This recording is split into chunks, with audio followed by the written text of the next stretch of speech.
Pria ini berselingkuh dengan seorang wanita muda sampai hamil namun tidak ingin bertanggung jawab. Doki adalah perempuan desa yang bekerja di loket karcis taman hiburan, sedangkan Hakyu adalah profesor sekaligus seorang penulis yang harus pindah ke desa ini karena mendapatkan masalah di kampus lamanya. Ini adalah hari pertamanya bertemu dengan Doki yang awalnya tampak tak tertarik dengan pria ini. Hakyu sementara mengajar di sebuah akademi tempat para lansia yang ingin belajar menulis. Doki sendiri tinggal bersama ibunya yang bisu, namun mereka memiliki hubungan yang harmonis. Ibu Doki sendiri mengharapkan anaknya itu nanti bisa menikah dengan pria mapan sebelum dirinya meninggal. Namun Doki diam-diam memiliki ketertarikan dengan pria baru di desanya, yakni Profesor Hakyu. Mereka akhirnya mengobrol dan Doki baru tahu bahwa Hakyu mengajar di sebuah akademi para lansia. Jadilah Doki yang tertarik kemudian mengikuti kelas tersebut hanya agar bisa bertemu dengan pria tampan ini. Tidak hanya Doki, sepertinya Hakyu sendiri memiliki ketertarikan dengan gadis muda ini. Doki yang berapi-api bahkan sampai mengikuti Hakyu untuk pulang karena ingin tahu di mana pria itu tinggal. Namun Hakyu malah mampir ke sebuah bar untuk minum-minum sendirian, dan Doki masih berada di luar mengintip pria itu minum sendirian. Esoknya Hakyu sengaja mampir ke taman bermain tempat Doki bekerja untuk mengobrol dengan wanita itu. Hubungan mereka diam-diam sebenarnya semakin dekat, sampai malamnya Hakyu mengajak Doki untuk minum-minum bersama. Tapi tiba-tiba saja telepon Hakyu berbunyi. Itu ternyata adalah anaknya yang menanyakan kapan dirinya pulang. Hakyu ternyata adalah pria yang sudah menikah. Doki tentu secara tidak langsung mendengar percakapan itu dan harus menelan kekecewaannya. Hakyu pun memutuskan berpamitan dengan Doki bahwa dirinya akan pulang kembali ke Seoul. Walau Doki sempat menahannya, namun pada akhirnya Hakyu pergi kembali. Tiba-tiba di perjalanannya, bus yang membawa Hakyu berhenti di dekat Doki, dan ternyata pria itu kembali dan tidak jadi pulang ke rumahnya sendiri. Mereka berdua pun berjalan berdampingan. Ternyata Hakyu membawa Doki ke rumah aslinya di daerah itu. Pria itu membiarkan pintu terbuka, kode agar Doki mengikutinya masuk ke dalam. Di dalam rumah itu terjadi sentuhan fisik di antara mereka berdua. Bahkan Doki tak malu-malu mencoba mencium pria beristri ini. Padahal di rumah, anak Hakyu sendiri bersama istrinya sudah menunggu kepulangan pria itu yang tidak jadi pulang malam kemarin. Istri Hakyu yakin suaminya itu sedang berselingkuh. Hubungan antara Doki dan Hakyu semakin dekat. Malam itu, diam-diam mereka mencoba masuk ke taman bermain yang sudah tutup. Mereka berdua menaiki komedi putar dan melakukan hal-hal tidak senonoh di dalam sana. Mereka tidak tahu perbuatan mereka itu dilihat oleh bapak tua penjaga taman bermain ini. Berita mengenai Doki dan Hakyu sudah sampai ke para tetangga, dan tepat saat itu ibu Doki baru saja keluar dari rumahnya. Ketika mereka bergosip, tidak sengaja ibu Doki mendengar berita tentang kelakuan anaknya yang memalukan. Tentu saja hal itu membuat ibu Doki begitu kecewa. Doki bersama dengan Hakyu pergi berkencan tanpa mengindahkan gosip orang-orang tentang mereka tentu saja. Beginilah ketika kedua insan yang sedang dimabuk asmara. Dunia hanya milik berdua.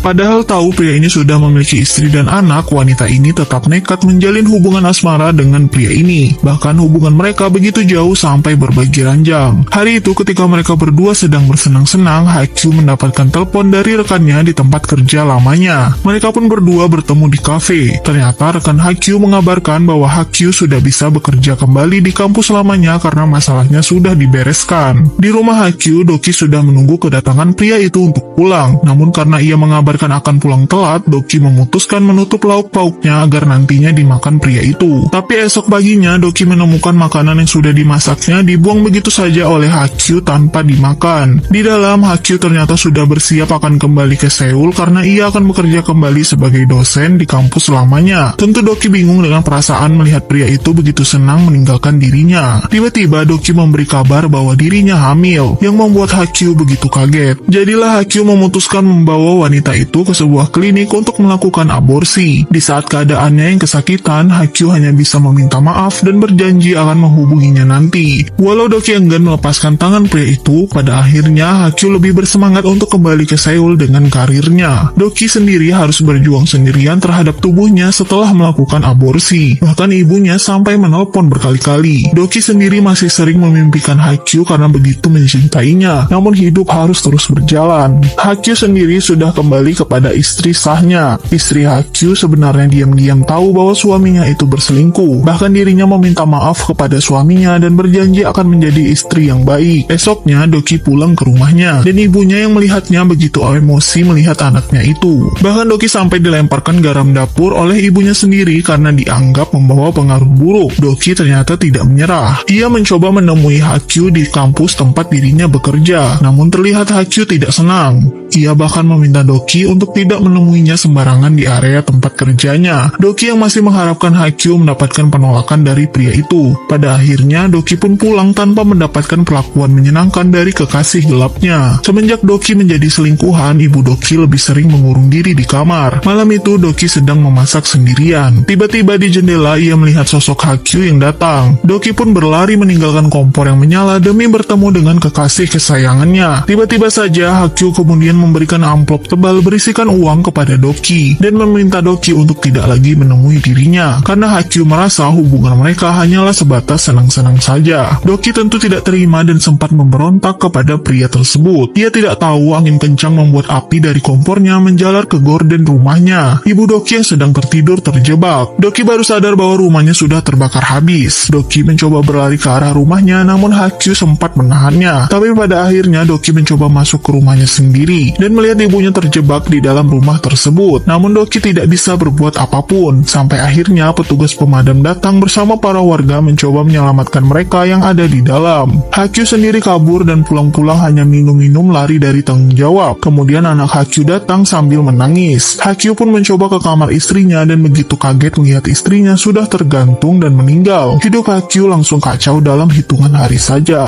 Setelah meninggalkan selingkuhannya dalam keadaan rumah terbakar, pria ini menemukan istrinya sudah meninggal menggantungkan dirinya. Kini hanya tersisa ia dan anaknya seorang. Setelah kejadian itu, Hakyu mengalami depresi di hidupnya. Tapi bertahun-tahun kemudian, Hakyu menjadi seorang penulis terkenal. Namun ia menjadi semakin brengsek dengan menghabiskan uang bermain judi dan wanita. Kini juga anak perempuan Hakyu sudah tumbuh remaja. Hakyu merasakan penglihatannya semakin kabur dan ketika diperiksa ke dokter, ternyata ia divonis akan mengalami kebutaan tidak lama lagi. Tidak hanya itu, Hakyu juga ketahuan oleh bosnya bahwa ia diam-diam sering pergi ke kasino untuk bermain judi, dan itu mengancam karir Hakyu yang selama ini dibangunnya. Hakyu juga mencoba meminta tolong rekannya yang juga kewalahan mengatasinya. Di satu sisi, anak Hakyu diam-diam sering berhubungan dengan seorang wanita di klub malam. Pagi itu, anak Hakyu menemukan surat penyitaan properti yang ditujukan kepada Hakyu. Penglihatan Hakyu sudah semakin memburuk. Tiba-tiba mereka kedatangan tamu seorang perempuan yang ternyata adalah mantan kekasih Hakyu yakni Doki yang menyamar menjadi tetangga yang baru pindah. Karena Hakyu yang sudah rabun tidak bisa melihat dengan jelas sosok Doki di depannya. Doki diam-diam mencoba mendekati pria ini lagi namun tidak tahu apakah ada maksud tersembunyi pada pendekatan ini. Doki ternyata juga mencoba mendekatkan diri dengan anak Hakyu karena memang anak ini tidak lagi memiliki sosok ibu. Kini bahkan Doki juga membantu Hakyu mengetik novel barunya karena penglihatan Hakyu yang semakin buruk. Doki kemudian memberikan ide kepada Hakyu untuk memeriksa matanya kepada dokter yang ia kenal. Jadilah Hakyu diperiksa seorang dokter laki-laki yang menjanjikan pengobatan yang bisa dilakukan Hakyu agar matanya kembali, tapi tentu membutuhkan biaya yang cukup mahal. Malam itu Doki membawa sebuah kue untuk merayakan bersama-sama ulang tahun anak Hakyu. Lama mereka mengobrol bersama sampai tiba-tiba Doki menyentuh paha Hakyu yang langsung disambut oleh Hakyu, dan hal itu terlihat jelas oleh anak Hakyu. Ternyata Hakyu mulai merasa nyaman dengan Doki yang ia tidak tahu itu adalah mantan selingkuhannya dahulu. Dokter meminta Hakyu untuk segera melakukan operasi karena jika tidak matanya akan semakin memburuk. Jadilah Hakyu mengajak Doki mencari uang yang banyak dengan bermain kasino bersama-sama. Diam-diam Doki ternyata membuat Hakyu yang sudah kehabisan uang karena kalah terus berhutang kepada seorang preman yang ada di kasino ini. Di rumah, anak Hakyu yang penasaran dengan sosok Doki mulai mencari barang-barang Doki yang mungkin akan mengungkapkan siapa dirinya, dan ia menemukan sebuah lukisan lama milik Doki dulu ketika bersama dengan Hakyu di desa tempat Doki tinggal. Jadilah malam itu ketika anak Hakyu bersama dengan Doki, tiba-tiba anak Hakyu menceritakan bagaimana ibunya dahulu yang cantik tiba-tiba berubah jadi buruk rupa karena ayahnya hobi bermain perempuan. Ia meminta Doki untuk tidak terjebak dengan ayahnya karena takut nantinya Doki akan seperti ibunya. Namun malam itu anak Hakyu tidak sengaja menemukan Doki yang sedang melakukan perbuatan mesum dengan ayahnya sendiri. Esok paginya preman kasino itu datang menagih menagih utang yang diambil Hakyu selama ia bermain kasino kemarin. Tepat ketika anak Hakyu pulang, preman kasino ini tertarik dengan anak perempuan Hakyu yang cantik dan masih muda. Preman itu diam-diam memberikan foto-foto di mana anak Hakyu yang hobi pergi ke klub malam mendekati perempuan. Namun ayahnya tidak bisa melihat foto tersebut. Anak Hakyu mencoba meminta tolong kepada Doki agar preman itu tidak mengganggu ayahnya. Malamnya, preman itu datang lagi dan meninju Hakyu karena tak kunjung membayar hutangnya. Preman itu kemudian memaksa Hakyu menandatangani surat yang menyatakan bahwa ia menjual anak gadisnya kepada preman ini.